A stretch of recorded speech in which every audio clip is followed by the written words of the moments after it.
Pilots, welcome back to RC Air Training Command. It's your test pilot Ryan, bringing to you today a flight review of the FMS Focke Wulf 190.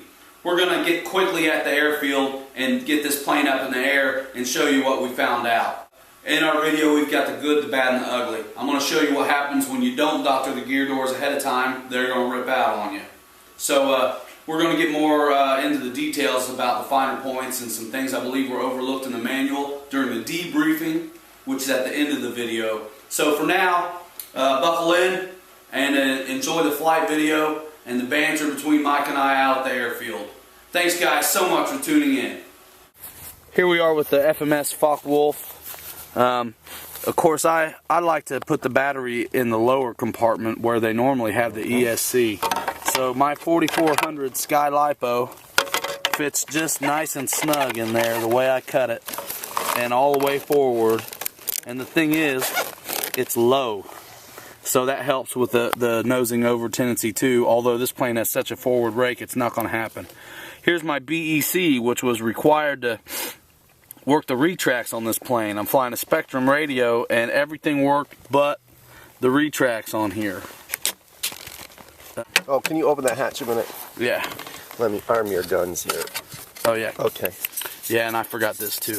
This is my little just in case. Even though that battery is nice and tight, this is my just in case battery blocker. We call that the battery firewall. The battery firewall. Well, if it does get slammed back, it protects it from these control rods. Which that's why I do it. Bam. This plane went together really cool. And the retracts are, you know, I'm these days picking out planes that are suited well to my environment. I fly off grass. So a plane with a compression strut that moves like, look at this, crazy amounts. That's a good call for me. Not to mention, I see you got all your weights for all your bombs and things. Exactly. Where it should be, eh? So if I'm rolling dirty, so to speak, I know what I gotta do. The one thing I'm gonna do that I haven't done yet is partly due to the fact of the compression struts. You see how low the gear doors are? These are gonna be a problem when the grass is lush. I've already scribed a mark for where I wanna shorten these. It's hard to see, but where I wanna, there's a line there, and then I'm chopping it off about there. Because when you know, if you were to nose over, the wheel isn't even touching, the gear door is. So that's going to rip them off, isn't it? Mm. Let's at least break a prop only and be on the wheels instead of also the gear doors. But I flew it twice out here the other day and did okay. As long as you keep that tail down, you'll be okay. And get a look at that forward rake, guys. Another awesome reason this is a great choice for grass fields. Not to mention, all your weight is up front from the cowling. So here's most of your weight, and look at that. Look where it lines up. It's great. Man, that is so nice. So let me zoom out of there. Look at that. That's where they should be. So we're going to taxi on out. Oh, she's a nice taxier. Yeah, I was pleased, extremely. There's a little vibration in the prop. You need that. That's where the prop noise comes from. Yeah. I don't really like it. Yeah, that's how I blew up Hellcat. Look at that stance. It's very nice. Oh, you're looking at me or the plane? The plane. Oh, all right. And you know what? This is, I was wondering how this one was going to come. This one come with the metal trunnions and the retracts and the 65 amp ESC with the 4250 580 kV motor. And we're going up. Now we were going to change this in the future to a brushed nickel hydride motor. Right, but we realized we couldn't fit a car battery up in the front without altering the CG a lot. So here we go, guys. Flight review from RC Air Training Command, FMS Focke Wulf 190. Schnell.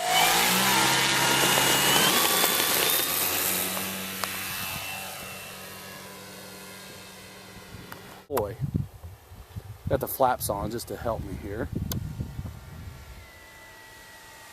You see that? how slow those retracts go. Isn't that amazing? All right, Mike, we'll back up a little bit. Try to get some air show center stuff. Full speed. Whoa. That's all right. Big. I think you're allowed to say that. Oh, okay. Yes. Boy, that's a. I tell you what, you know, this is basically same size and everything as our Hellcats. Where that thing's quick. This one has such a finer character in its flight, and it reminds me of the Zero a little bit, where it just tracks so nice. And man, it doesn't slip through nothing. It's got a hold no matter what. No matter what you're doing in the turn or whatnot. Give it a nice. Yeah, I went through it too far. That'll be edited. I don't know why, because that was nice. Yeah, it wasn't last time. Oh, well, that's all right.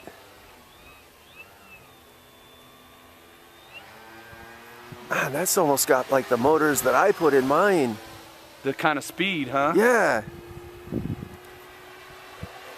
I always switch my FMSs out, the motors, to get this kind of speed on all my others, but this one's already got the speed. Yeah, a little 580 kV makes quite a difference over my Hellcat, which comes with the 500. And in my Hellcat, I put the 650 kV motor in it, which gives me this kind of speed and performance that this Wulf has. Wow, I can't keep up with this thing. Sorry. Yeah, oh no, that's all right. Pretty close. That is awesome. She's just beautiful. I mean, just the character of it as well as the markings are... Give it some slow passes here. Slow and clean though.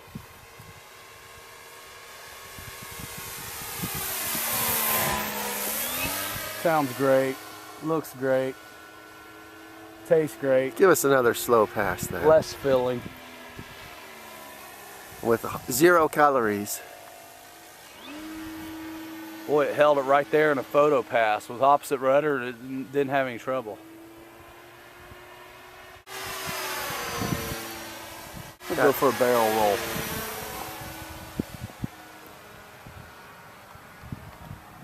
Not bad, kind of tight, but that means it's got plenty of authority. It's okay. I know you don't have much to worry about at this point, but there has been sightings of a P-47 patrolling.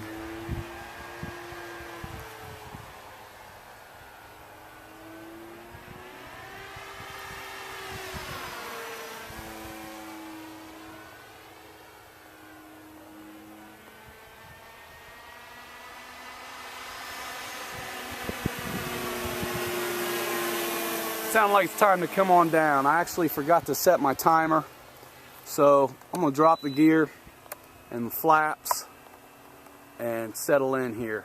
You know, it's crazy. When I drop the flaps the first position, it slows her down, and when I drop them the second position, which is more flaps, it actually gives me more lift. It's surprising.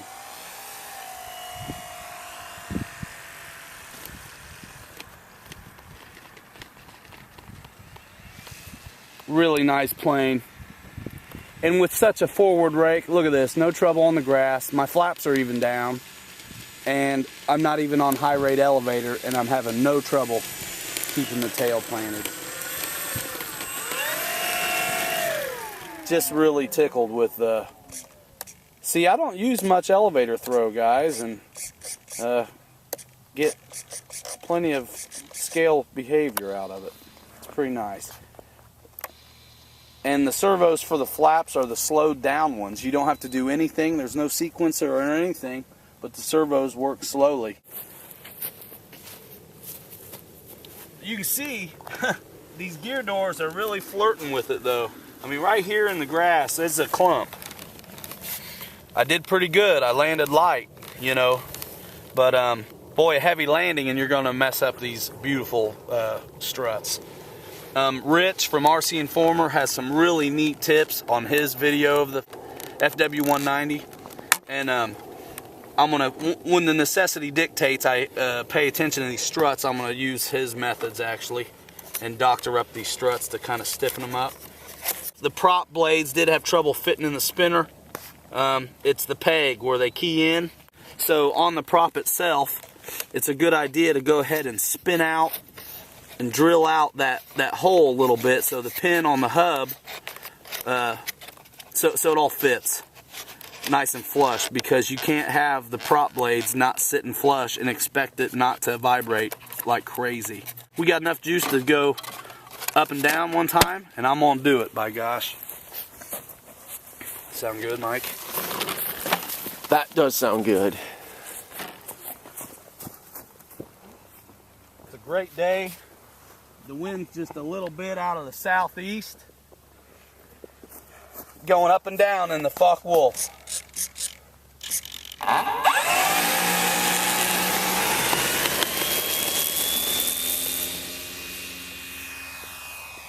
I'm gonna leave the gear down and everything on this. Just a beautiful plane. You know, some planes we love their history and have a nostalgia for them, and some just fly so extremely well. I don't know if you could see it rise when I hit that second degree of flaps, but it sure did. It's pretty interesting actually, that the more deflection really increases the lift where I thought it would increase the drag.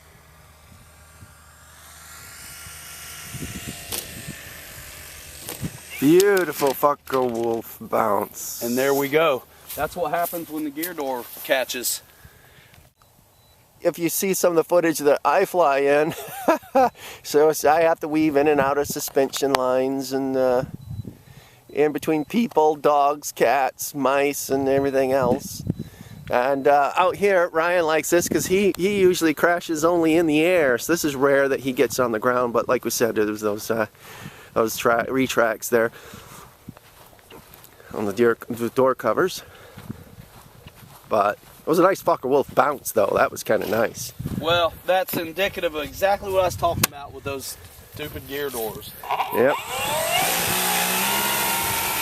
It happens. So we're just taking it up, doing it again.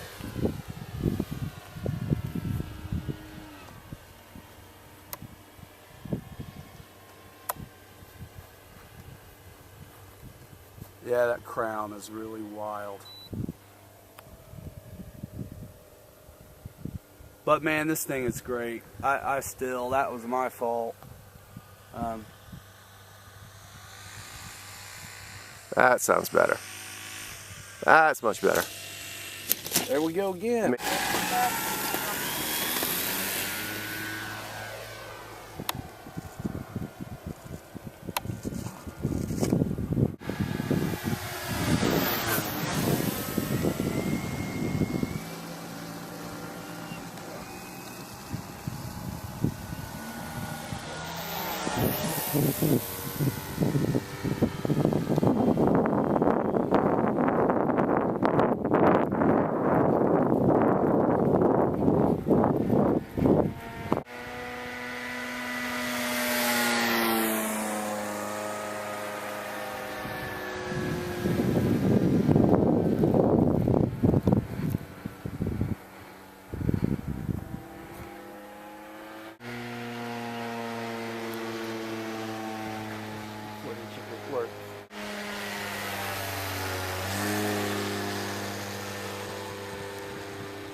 That could have been detrimental, but I knew it was going to look cool.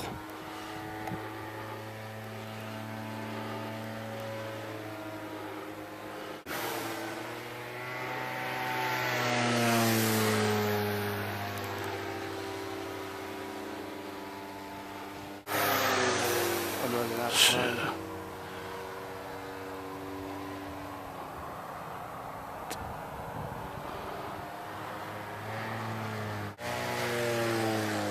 Do a slow pattern. Let's see if we can form up.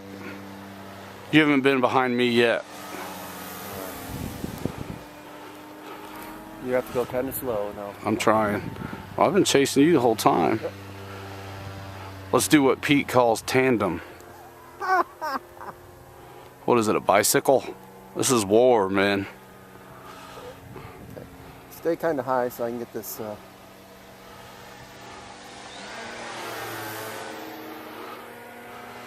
I'm gonna just get on you.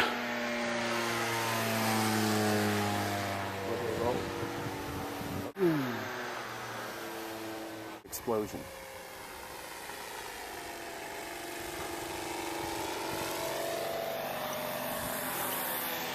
That's it. Beautiful landing. Hey, hey, hey.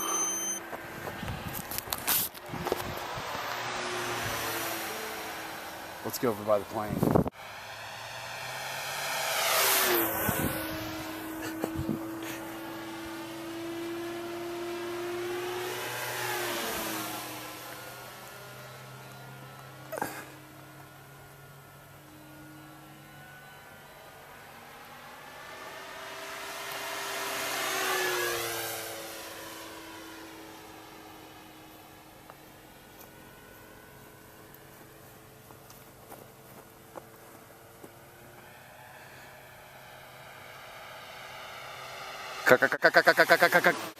me get another one.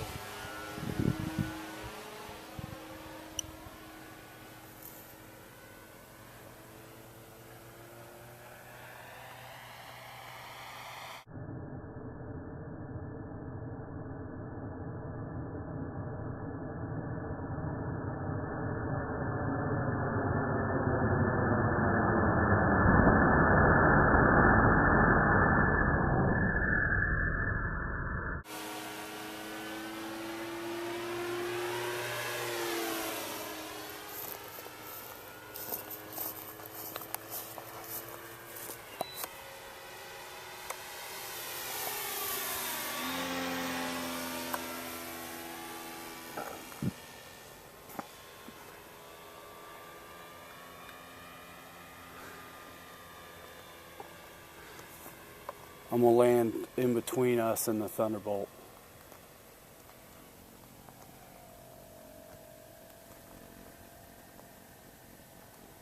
Oh, look at that.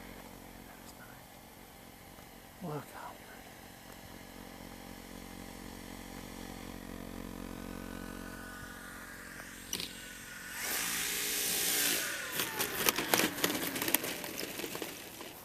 I hope I got that landing.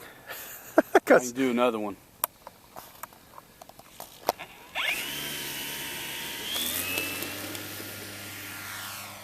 I'm just going to do it from this direction though. That landing scared me.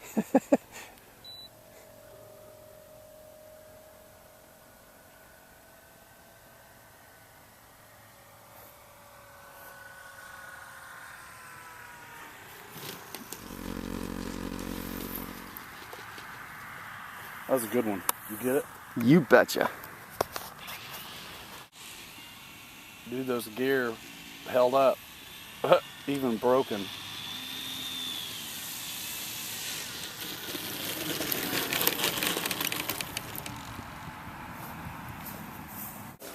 Guys, here's the gear doors after I cut them for the grass field operations. You can see that they're up there really quite a bit. The way I came up with this measurement of how I wanted to cut them was simple. I compressed the strut all the way, and then I used a ruler or paint stick and scribed the line right there. Perfect, just sitting on the ground. So that gave me my line here, and you can see now that they're compressed, they don't look so tall. This is what's going to happen on touchdown.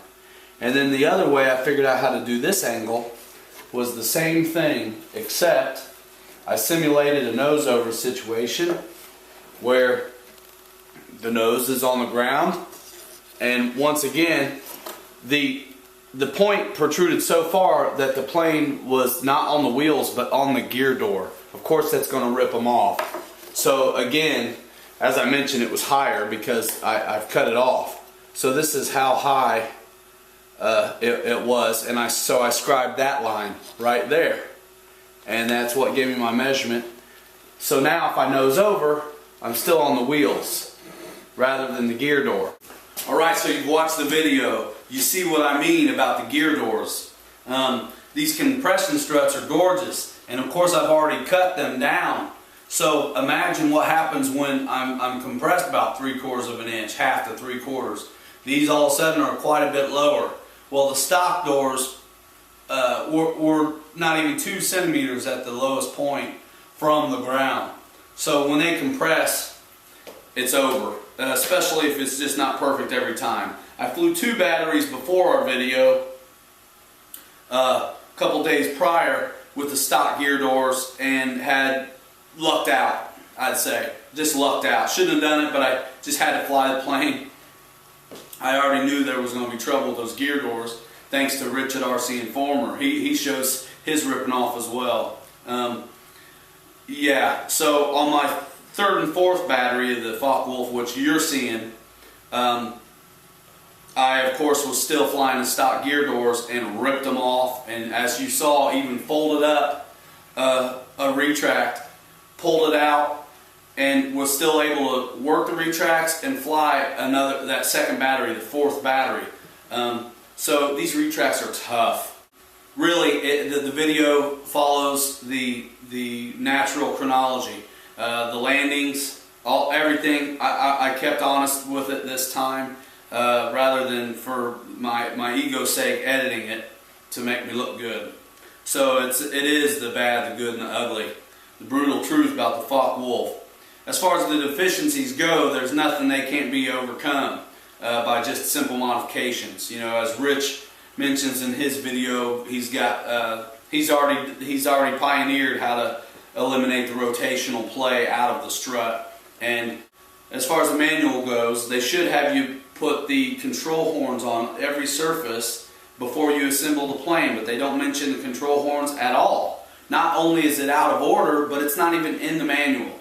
Of course it's obvious to us, but if you were one of those newer folks who doesn't have a lot of experience building one of these, what do you do with this? You know, this is why me and Mike started this channel. We have had buddies who were buying a plane more on romance than their skill level, and they got, actually it was a P40 from FMS. Beautiful plane, but the kid, he had no idea. It doesn't tell you. So, you know, we decided we thought we'd make these videos. Put your control horns on ahead of time. It's easier while it's independent pieces apart from the aircraft. Another thing they don't mention is before you join the wing, go ahead and put the Y harnesses on. You'll save yourself taking that wing off an extra time. And they also don't tell you to glue the wing together. So I did glue the wing together and spars in, and I think it makes for a more solid airframe and a better experience.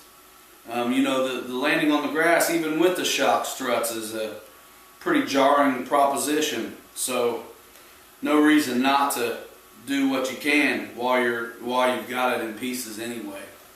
So excellent plane.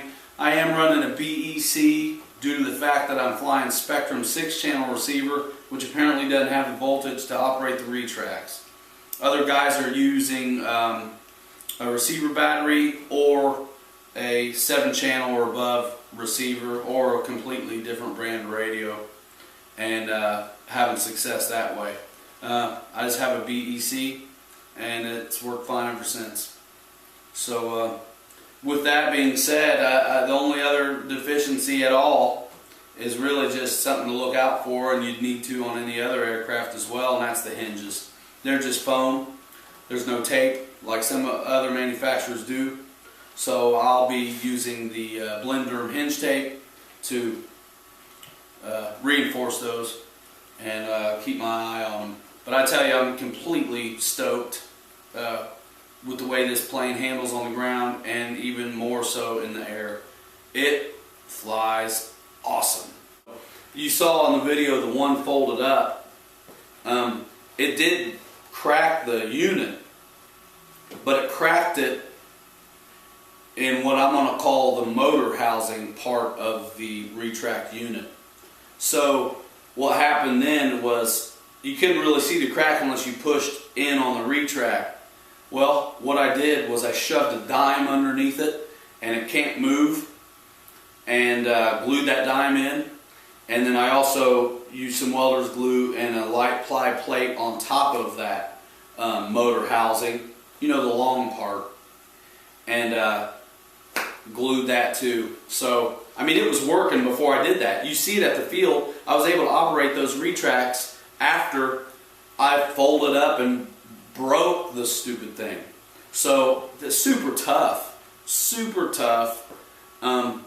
The landings and the flight video review you're seeing is all filmed in a chronology. So if you see good landings after breakage, that's how it went down. I was able to fly a whole nother battery after I broke that retract and be able to operate them. Not put them down fixed and fly, but operate them.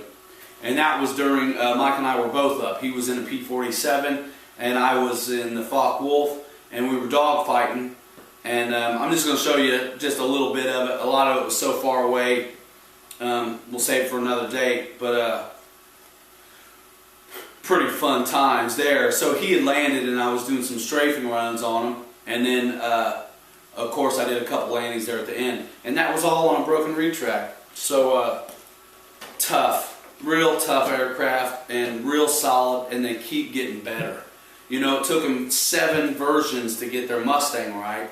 Well, everything now is basically that technology. So what they finally got right with 7 is in the planes like the Focke Wulf and the Zero and the Hellcat already. You know, the Hellcat could use a little, it'd be nice if the Hellcat had 100-degree rotating retracts rather than 90, but it doesn't. And the Zero needs a little forward rake on it. For grass field ops, but that's nothing that the modeler can't do themselves. But by nature, this plane exhibits crazy rake on the front. So, you know, I'm picking planes these days, as I mentioned before, that are suited to my environment, and this definitely works for me. So, guys, super stoked about it. We'll see you next time. Thanks a lot, guys.